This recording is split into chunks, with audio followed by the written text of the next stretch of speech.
2 Samuel chapter 5. David becomes king over Israel. All of the tribes of Israel came to see David at Hebron. They said, "We are your own flesh and blood. In the past, Saul was our king, but you led the men of Israel on their military campaigns. And the Lord said to you, 'You will be the shepherd over my people Israel. You will become their ruler.'" All of the elders of Israel came to see King David at Hebron.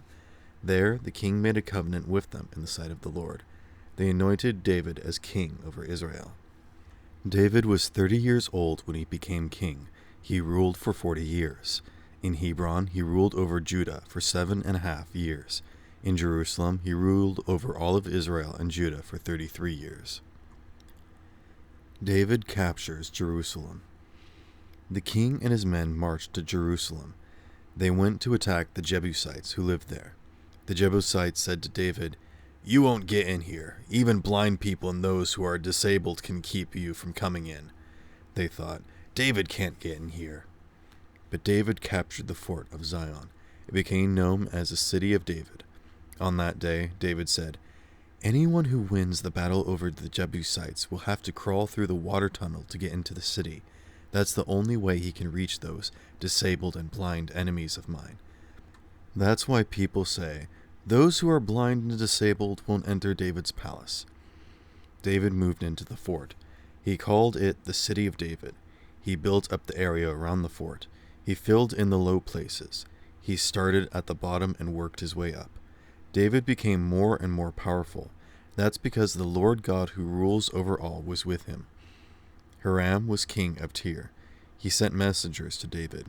He sent cedar logs along with them. He also sent skilled workers. They worked with wood and stone. They built a palace for David. David knew that the Lord had made his position as king secure.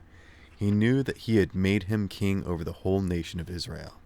He knew that the Lord had greatly honored his kingdom. The Lord had done it because the Israelites were his people. After David left Hebron, he got more concubines and wives in Jerusalem. More sons and daughters were born to him there. Here is a list of the children who were born to him in Jerusalem. The names were Shammua, Shobab, Nathan, Solomon, Ibhar, Elishua, Nepheg, Japhiah, Elishama, Eliada, and Eliphelet. David wins the battle over the Philistines. The Philistines heard that David had been anointed king over Israel, so their whole army went to look for him. But David had heard about it. He went down to his usual place of safety. The Philistines had come and spread out in the valley of Rephaim. So David asked the Lord for advice. He said, "Should I go and attack the Philistines? Will you hand them over to me?" The Lord answered him, "Go. You can be sure that I will hand the Philistines over to you." So David went to Baal Perazim. There he won the battle over the Philistines.